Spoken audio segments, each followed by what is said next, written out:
Satu keluarga di kota Gaza tewas usai rumah mereka terbakar akibat serangan Israel. Sedangkan di Gaza Utara, 4 orang tewas terkena serangan Israel di dekat rumah sakit.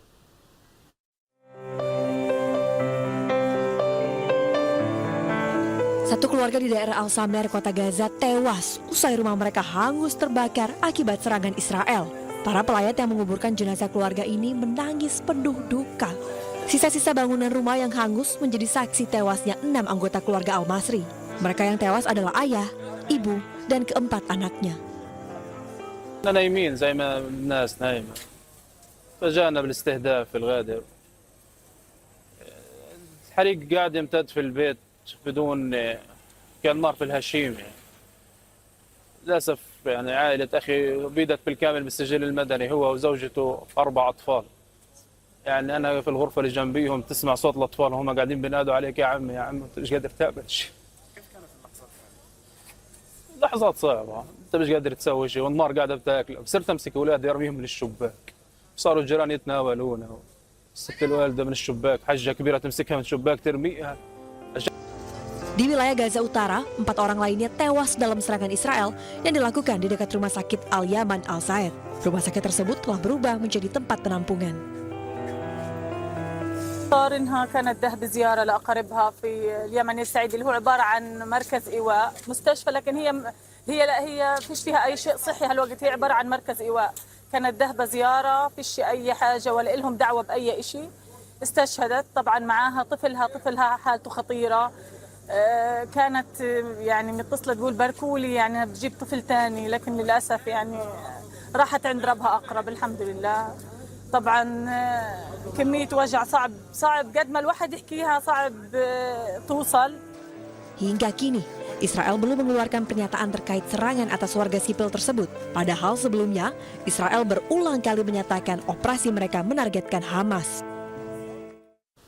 Pemirsa, ketegangan kembali terjadi di kompleks Masjid Al-Aqsa, Yerusalem Timur. Sejumlah pemukim Israel memasuki kawasan suci dan mengibarkan bendera Israel.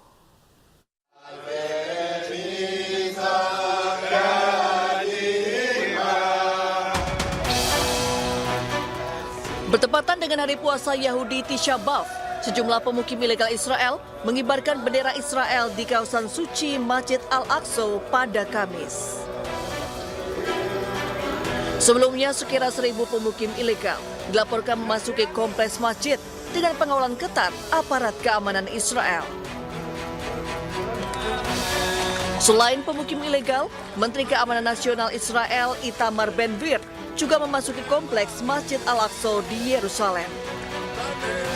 Ben-Gvir justru memuji para pengunjung Yahudi yang menurutnya telah berdoa di sana sebagai bentuk penentangnya terhadap peraturan yang telah lama berlaku di tempat tersebut.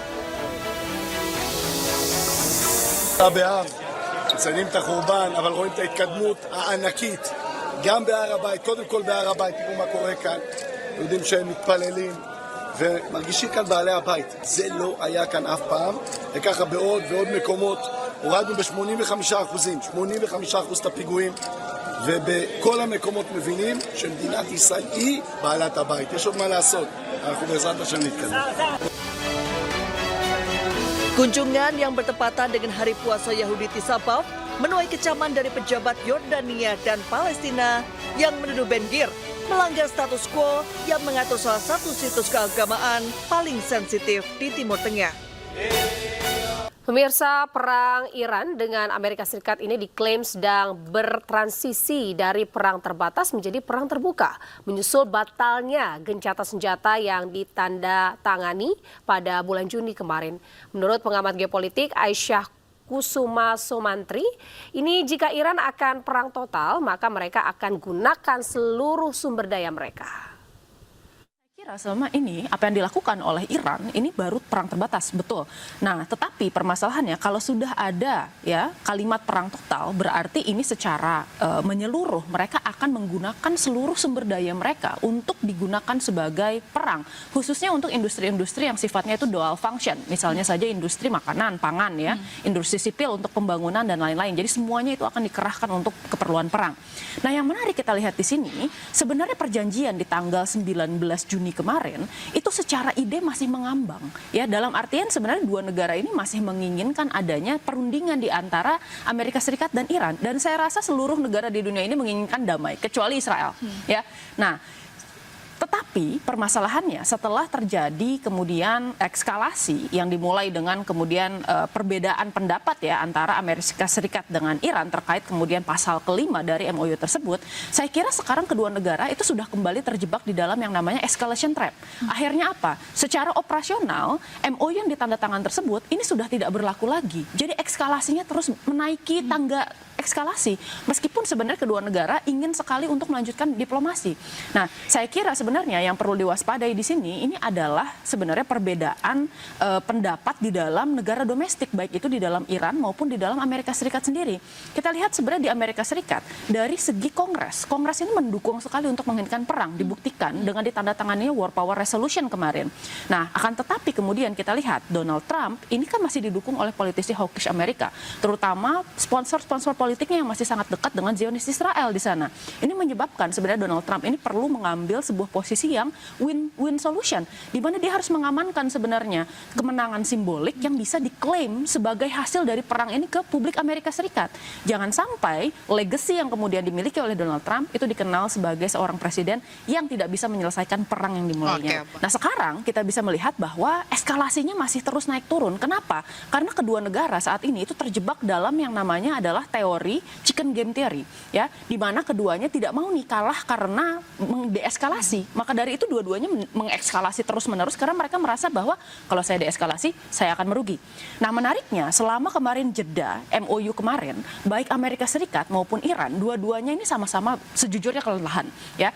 Amerika Serikat ini kelelahan karena hampir 50% stockpile munitionnya itu digunakan di Timur Tengah, sementara dia masih harus menggunakan deterrence ya di kawasan seperti Indo-Pasifik atau kemudian Eropa. Nah, sementara Iran, saya kira mereka sebenarnya ini cukup kelelahan secara ekonomi. Meskipun mereka resilience, tetapi memang ini berdampak besar embargo Amerika Serikat.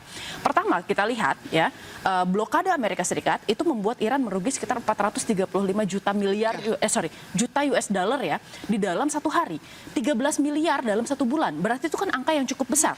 Itu sama jumlahnya seperti anggaran pertahanan Iran sekitar 11 miliar US dollar dalam waktu 1 tahun gitu. Nah, akan tetapi yang cukup menarik dari Iran, menjawab pertanyaan Mbak Zila tadi, Iran ini sebenarnya memiliki kapasitas untuk bisa melakukan replenishing supply mereka itu dengan cukup kuat, dengan cukup cepat.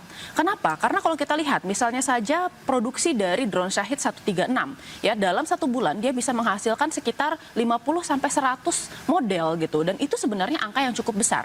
Sekarang kita lihat dari Amerika Serikat, mereka membutuhkan waktu kurang lebih 4 tahun untuk bisa memproduksi dengan skala penuh di awal perang ini. Itu kan sebenarnya kemampuan yang sangat berbeda jauh.